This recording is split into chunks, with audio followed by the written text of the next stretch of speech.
My name is Melissa Carter, and I never imagined my own family would try to destroy everything I built. I am 28 years old, living in New York City, and until 3 months ago, I was the proud co-owner of Pulse Media, a digital marketing agency that I started from my tiny apartment in Brooklyn 4 years ago. My cousin Derek and I built it together, turning it into a 7-figure business specializing in TikTok advertising campaigns. At least that was what I thought until I discovered the truth about the person I trusted most in this world. I always believed family meant something. Growing up, my mother Sandra raised me on her own, working 2 jobs to afford our small apartment while Derek's parents lived in a Manhattan brownstone and sent him to private schools. Despite the differences in our upbringing, Derek and I were close. He was more like a brother than a cousin, spending weekends at our place, helping me with homework,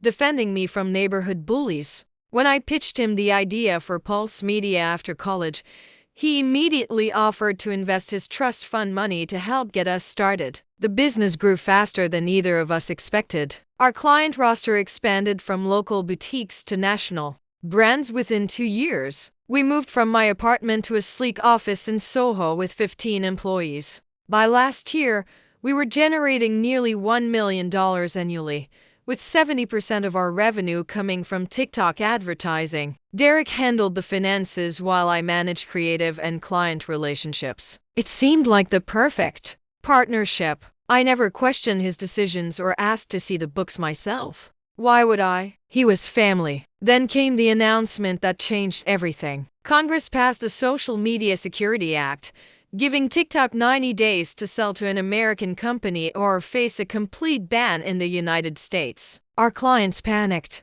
The stock market plunged. Everyone in the digital marketing space was scrambling to pivot their strategies. I spent 3 days straight calling clients, assuring them we had contingency plans, even though my own stomach was in knots. That Friday, I arrived at the office early to find the door code had been changed. Strange, I thought, trying again. After the 3rd failed attempt, I called Derek. "Everything okay with the office?" I asked, trying to sound casual. His voice was cold, formal, nothing like the cousin I knew. "You should check your email, Melissa." I opened my phone to find a company-wide message sent at 3 in the morning. It stated that I had sold my share of Pulse Media and would be leaving effective immediately. Derek was assuming full control of the company and would be managing the transition through the TikTok situation. My hands started shaking so badly I had to sit down on the hallway floor. "This is some kind of joke, right?" He paused for so long. I thought he might have hung up. "I have the signed contract, Melissa. I know business has been stressful lately, but gambling with company money crossed a line. I covered for you as long as I could." "Gambling? What are you talking about?" "I never gambled in my life. The spreadsheets tell a different story." "Listen, I already told Aunt Sandra. She knows everything. I have to go now. My lawyers advised me not to speak with you directly." He hung up before I could respond. I sat there in the hallway, unable to move, as employees began arriving for work. They averted their eyes, some mumbling awkward greetings. They had all received the email. They all thought I had sold out and abandoned them right when the company faced its biggest challenge. My phone buzzed with a text from my mother. "Please, tell me it is not true." The bank called about the townhouse. My mother had moved from our old apartment to a small townhouse in Queens 5 years ago. I had helped with the down payment and was a co-signer on the mortgage. If something was wrong with her finances, it was connected to mine. I took a taxi straight to her place, my mind racing. When she opened the door, her eyes were red from crying. She looked older than her 57 years. "How could you do this, Melissa?" she asked, her voice breaking. "I trusted you." The foreclosure notice was sitting on her kitchen table. Apparently, 3 mortgages had been taken out against her townhouse in the past year. The most recent one dated just 2 days ago for $150,000. My signature was on all of them, except it was not my signature. Close, but not mine. "Mom, I did not do this. I swear to you, that is not my signature." Her face crumpled with doubt. "The bank says otherwise. And Derek called this morning. He told me everything about the gambling, the loans, how you have been hiding it for months." That was the moment I realized just how thoroughly Derek had set me up. He had not just locked me out of the business, he had poisoned my own mother against me. He had created a narrative where I was the villain, the irresponsible one who had gambled away everything, and he had the paperwork to prove it. I went back to my apartment and tried to log into our company accounts. Access denied. My email, access denied. The project management software, the client database, the advertising platforms, all locked. Even my personal bank account showed a zero balance. I had been completely cut off. I sat on my couch, numb with shock, staring at the Manhattan skyline through my window. The reality of my situation slowly sank in. I had no money, no business, no access to any of our systems. My mother believed I had remortgaged her house and gambled away her security. And I had exactly 90 days until the TikTok ban potentially wiped out what remained of our company value. Derek had timed his move perfectly, using the chaos of the pending ban as cover for his betrayal. That first night, I barely slept. I kept replaying every interaction with Derek over the past year, looking for signs I might have missed. The late nights he spent at the office alone, his insistence on handling all the banking, the new friends he never introduced me to. Had he been planning this all along? Or was it an opportunistic move when the TikTok news broke? By morning, my shock had hardened into something else. Determination. I might have been naive, but I was not stupid. Derek had built his plan on the assumption that I would crumble, that I would accept his version of events. He underestimated my resilience, my attention to detail, and most importantly, my capacity for strategic thinking. He forgot that before I was his business partner, I was the girl who had survived on the edges of poverty with a single mother, the scholarship student who worked 3 jobs through college, the entrepreneur who cold called prospects until my voice gave out. I made myself a cup of coffee and began to plan. I had 3 objectives. First, prove the forgeries and clear my name. Second, regain control of Pulse Media before the TikTok deadline. Third, make sure Derek could never do this to anyone else again. I had 89 days left. My first move was to find legal help, but without access to money, my options were limited. I remembered a client from last year, Priya Sharma, a lawyer who specialized in business fraud. We had helped her firm increase their consultation requests by 40% through targeted TikTok campaigns. I found her personal email and reached out, explaining my situation as concisely as I could. Priya responded within hours, agreeing to meet me for coffee. I will be honest, Melissa, what you are describing is complicated to prove,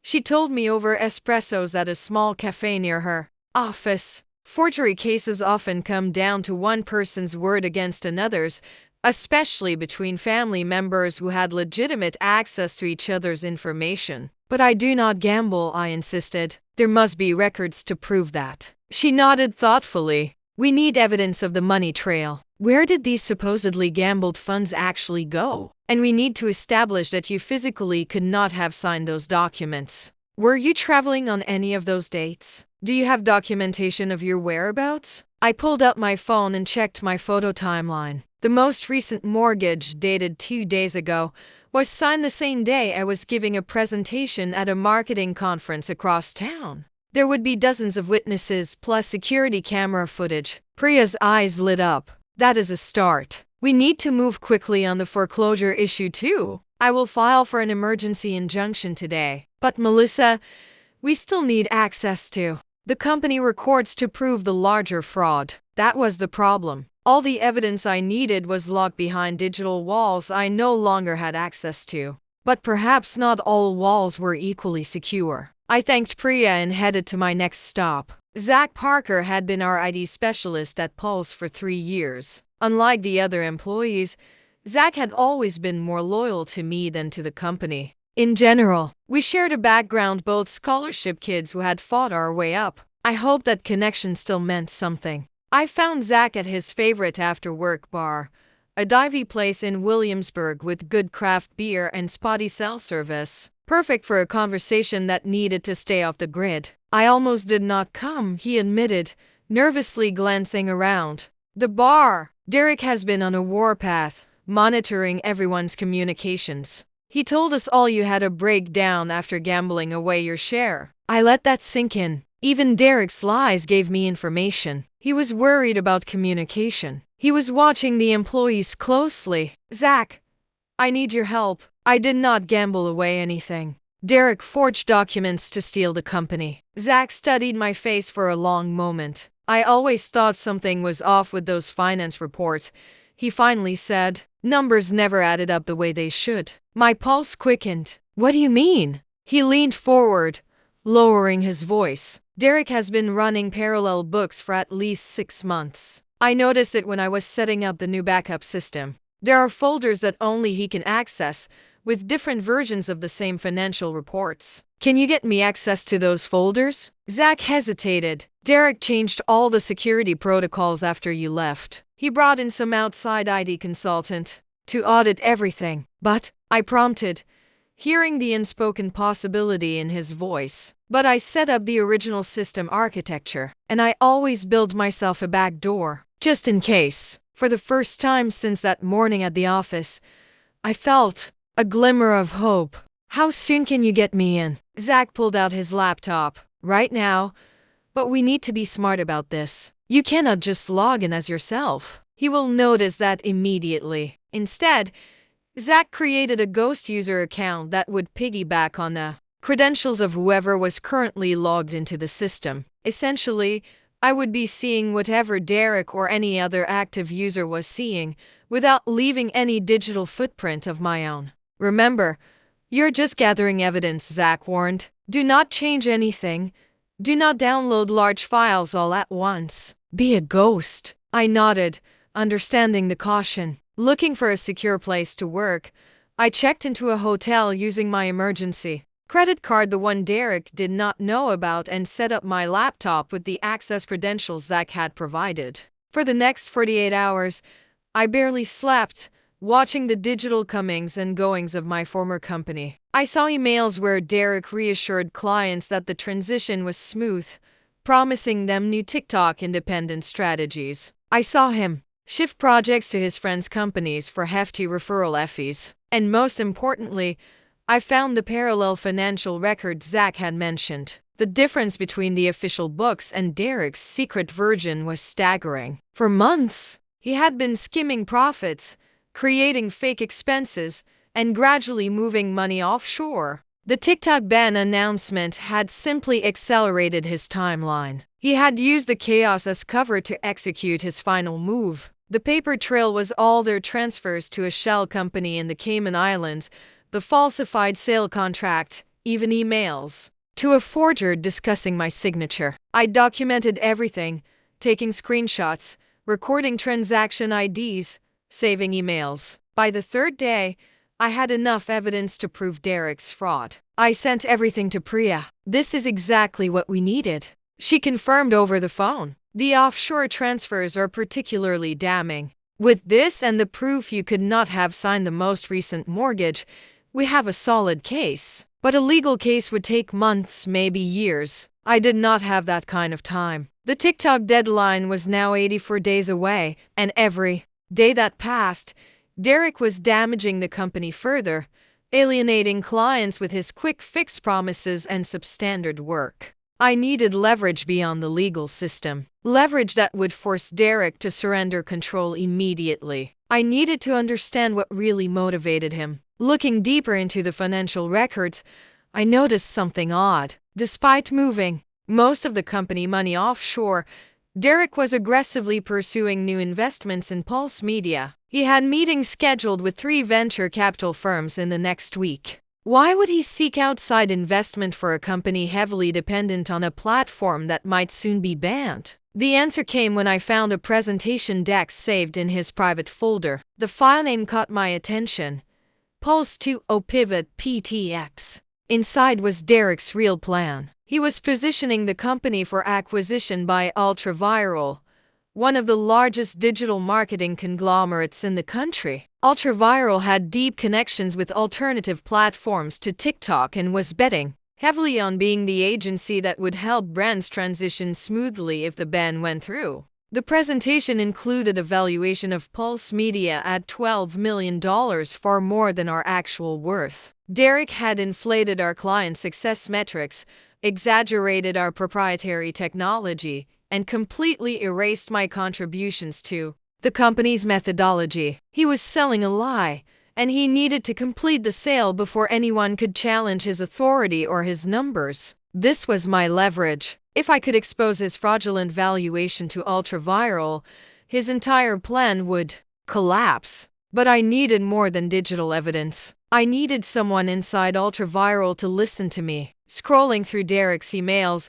I found his contact at Ultraviral, Jordan Chen, head of acquisitions. I recognized the name immediately. Jordan had been 2 years ahead of me in college, part of the same digital marketing program. We had even worked on a group project together in my sophomore year. Would he remember me? Would he be willing to hear me out against a potential acquisition target? I found Jordan on LinkedIn and sent a message. No mention of Pulse Media or Derek, just a casual reconnection from a former classmate. He responded the same day, suggesting coffee the following week. Too long to wait. I pushed for drinks that evening instead, hinting that I had some industry insights that might interest him. We met at a rooftop bar in Chelsea. Jordan had aged well, still with the same intense energy that had made him a standout in college. After some brief catch-up about mutual acquaintances, he got straight to the point. So what is this industry insight you wanted to share? I took a deep breath. You are in talks to acquire Pulse Media. His expression did not change, but he sat his drink down slowly. That information is confidential. I know. I also know the valuation you have been given is based on fraudulent data. Pulse Media is my company. I co-founded it, and my partner has forged documents to cut me out and sell it to you before the truth comes out. For the next 20 minutes, I laid out everything: the fraud, the forged signatures, the inflated metrics, the missing money. Jordan listened without interruption, his face unreadable. When I finished, he was silent for a long moment. Do you have proof of these allegations? I pulled out my phone and showed him key screenshots from my investigation: the parallel books, the emails about forgery, the transfer records. Why come to me with this? He finally asked. Why not go straight to the authorities? Because by the time legal proceedings finished, the company would be worthless. The TikTok ban deadline would have passed, clients would have fled, and Derek would be unreachable in some non-extradition country. Neither of us would win. And what do you want from me? Your acquisition talks give me leverage. I want you to delay your next meeting with Derek by 1 week. Tell him you need additional verification of the client metrics. That will give me time to execute my plan, which is to get my company back, rebuild client trust, and honor whatever legitimate business relationship Ultraviral might want with the real Pulse Media afterward. Jordan studied me carefully. You know, I could just walk away from Pulse entirely. There are dozens of other agencies we could acquire, but none with our direct experience transitioning TikTok campaigns to alternative platforms. We pioneered that approach last year during the previous ban scare. It was a gamble, appealing to both his business sense and perhaps some lingering collegiate loyalty. After what felt like an eternity, he nodded. 1 week, he said. No promises beyond that. It was all I needed. With Ultraviral temporarily out of the picture, Derek would be scrambling, vulnerable. Now I needed to attack from another angle. The next day, I visited the office of the New York State Attorney General. Using Priya's legal connections, I had secured a meeting with an assistant AG who specialized in business fraud. I presented my evidence of Derek's offshore transfers, the forged documents, and the falsified corporate records. This is compelling material, Miss Carter, the assistant AG admitted. Certainly enough for us to open an investigation. But these cases typically take months, sometimes years. I understand, I replied. I am not asking you to resolve the entire case immediately. I am asking for a specific emergency action. I need a court order freezing those offshore accounts while the investigation proceeds. The assistant AG was hesitant but agreed to present my request to the judge. 2 days later, Priya called with news. The judge had granted the temporary freeze order. Derek's offshore millions were now inaccessible to him. The effect was immediate. That afternoon, Zach texted me. Derek is losing it. He just fired the entire accounting department and is trying to secure an emergency loan. The freeze had cut off his escape route. Without access to the stolen money,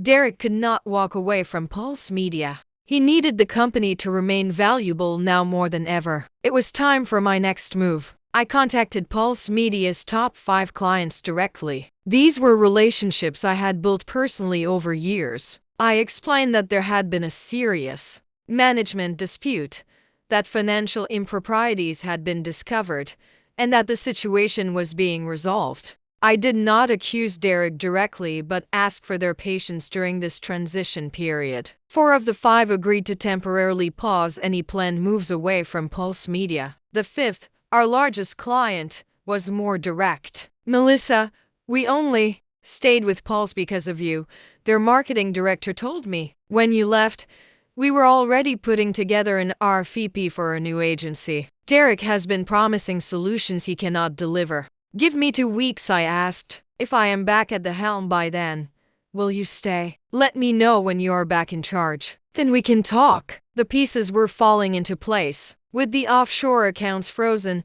ultra-viral delaying acquisition talks, and major clients wavering, Derek was feeling the pressure. But I still needed a way to force his complete surrender. The answer came from an unexpected source. Mia Wong, our head of HR, contacted me through an encrypted messaging app Zach had set up for us. Derek is trying to change all the employment contracts, she wrote, removing profit sharing, adding non-competes, slashing benefits. The team is ready to walk. This was my final piece of leverage. I asked Mia to organize a secret meeting with the key staff. That night, 12 of Pulse Media's 15 employees met me at a rented conference room in a midtown hotel. I will be direct, I told them. Derek has committed fraud. He has stolen company funds, forged documents, and is trying to sell the company out from under all of us. I am fighting to get Pulse Media back, but I need your help. I laid out everything I had discovered and my plan to regain control. Then I made them an offer. If they would submit their resignations to Derek effective in 48 hours, I would guarantee their positions once I returned, plus improved equity stakes for those who had been with us longest. What if you do not get the company back? Mia asked. Then I will start a new agency and hire each of you at a 20% raise. It was a gamble. If I failed, I would have no way to fulfill that promise. But I had to project absolute confidence. By the end of the meeting, all 12 had agreed to my plan. The next morning, Derek received 12 resignation letters, all effective in 2 days. Without a team, he could not serve his clients, finish the ultra-viral deal, or even keep the lights on. His carefully constructed house of cards was collapsing. He called me that afternoon, the first time we had spoken since that day outside the office. What do you want? He asked,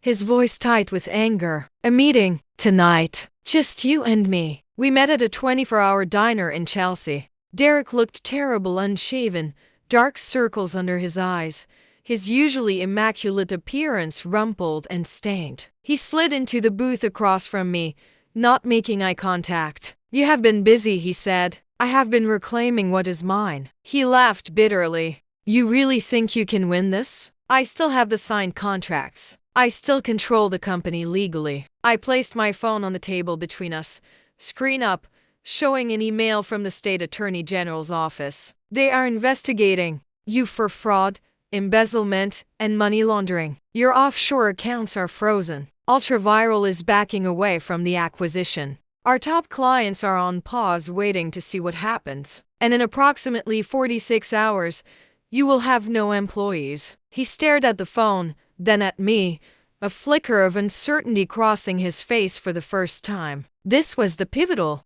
moment. I could see him calculating, looking for a way out. I had to close off all escape routes. Here is what happens next, I continued. You sign a confession admitting to the forgery and fraud. You resign from Pulse Media, transferring all shares back to me. You return every dollar you took from the corporate accounts. In exchange, I will tell the AG's office that you are cooperating fully, which might keep you out of prison. And I will not tell the family the full extent of what you did. Prison? He scoffed, but I could see the fear in his eyes. No one goes to prison for business disputes between partners. I dropped the final bombshell. The mortgages, Derek. You forged my signature on fraudulent mortgages against my mother's home. That is not a business dispute. That is criminal fraud against a senior citizen. They love prosecuting those cases. His face went pale. That was just leverage. I never intended to actually foreclose. Tell that to the judge. I stood up. You have 24 hours to decide. Confession and resignation, or I pursue this to the full extent of the law. As I walked out of the diner, I felt no triumph, only a hollow ache where my trust in him had once been. The cousin who had protected me as a child was now a stranger, who had tried to destroy me as an adult. Derek capitulated the next day. Through Priya, he delivered a signed confession, resignation from Pulse Media, and documents transferring all company shares back to me. The offshore accounts would be unfrozen and returned to corporate control once the AG verified the confession. I returned to the office on a Monday, 80 days before the TikTok deadline. The team welcomed me back with a mixture of relief and determination. The crisis had forged a new bond between us, a shared purpose that went beyond just saving our jobs. That afternoon, I called an all-staff meeting. We have 79 days to reinvent Pulse Media, I told them. Congress has given TikTok 90 days to sell to an American company or face a ban. Whether that happens or not, we need to be prepared. Every client needs a transition plan. Every campaign needs a multi-platform strategy. This is not just about surviving. This is about showing the industry what resilience really looks like. The energy in the room was electric. Teams formed spontaneously, whiteboarding ideas, identifying vulnerable clients, brainstorming new approaches. By the end of that first week back, we had created transition plans for every active campaign and reached out to all major clients with concrete strategies for navigating the potential ban. Jordan from Ultraviral called me directly. We are still interested in working with Pulse Media, he said. Not an acquisition anymore, but perhaps a strategic partnership. Your team's approach to this crisis has been impressive. I told him we would be open to discussions once we had stabilized the company. My priority was securing our independent future first. The legal aftermath took longer to resolve. Derek avoided criminal charges by cooperating fully with the AG's investigation and returning all stolen funds. My mother's mortgage situation was cleared up once the forgeries were proven. The family was another matter. Some believed Derek's version of events. Others sided with me. Many just wanted the whole thing to disappear from conversation. My mother was caught in the middle. The betrayal had shaken her faith in family itself. I always taught you that family comes first, she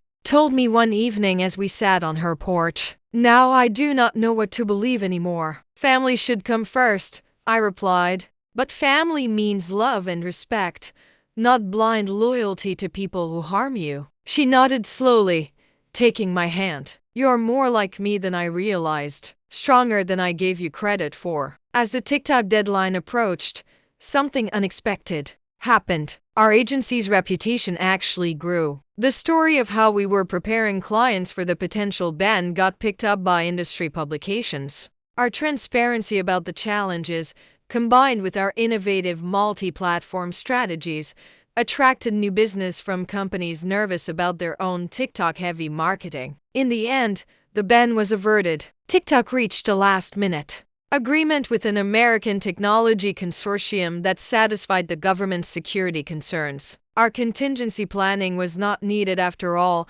but the process had transformed Pulse Media nonetheless. We were no longer dependent on a single platform. Our service offerings had diversified. Our client relationships were stronger than ever. 3 months after Derek's betrayal, Pulse Media's revenue was up 30%. We had moved to a larger office, hired 10 new employees, and launched a proprietary analytics tool that worked across all major social platforms. The crisis had forced an evolution that might otherwise have taken years. I saw Derek one last time, 6 months after everything happened. He was leaving New York, moving to Los Angeles to start over. We met at the same diner where I had confronted him. "I never meant for it to go so far," he said, staring into his coffee. "It started small, skimming a little here and there. Then the TikTok news hit, and I panicked. I thought the company was going to collapse anyway, so why not take what I could?" I listened without interrupting. Part of me had wanted this explanation for months, some understanding of how the person I trusted most could betray me so completely. But sitting across from him now, the reasons seemed hollow and insufficient. "I hope you find what you are looking for in LA," I finally said, standing to leave. "Melissa," he called as I reached the door. "For what it is worth, I am sorry, and I am not surprised you beat me. You were always the stronger one." I did not respond. His apology, his acknowledgement, they changed nothing. The cousin I had loved was gone. The trust we had shared was irreparable. Some betrayals leave permanent scars. Walking back to the office that afternoon, I reflected on everything that had happened. I had lost a family member but gained a deeper understanding of my own resilience. I had nearly lost my company but ended up with a stronger, more diverse business. I had been deceived by someone I trusted completely but learned to verify everything and trust my instincts above all. That night, I updated the framed mission statement that hung in our office lobby. To the original text about innovation and client success, I added a new line: "Building relationships on foundations of transparency and trust." Because in business, as in life, we can only truly succeed when we know who stands beside us and why. Have you ever wondered if the people you trust most would stand by you when everything is at stake? I learned my answer the hard way, but I also learned that sometimes losing what you thought you had opens the door to something stronger than you ever imagined possible.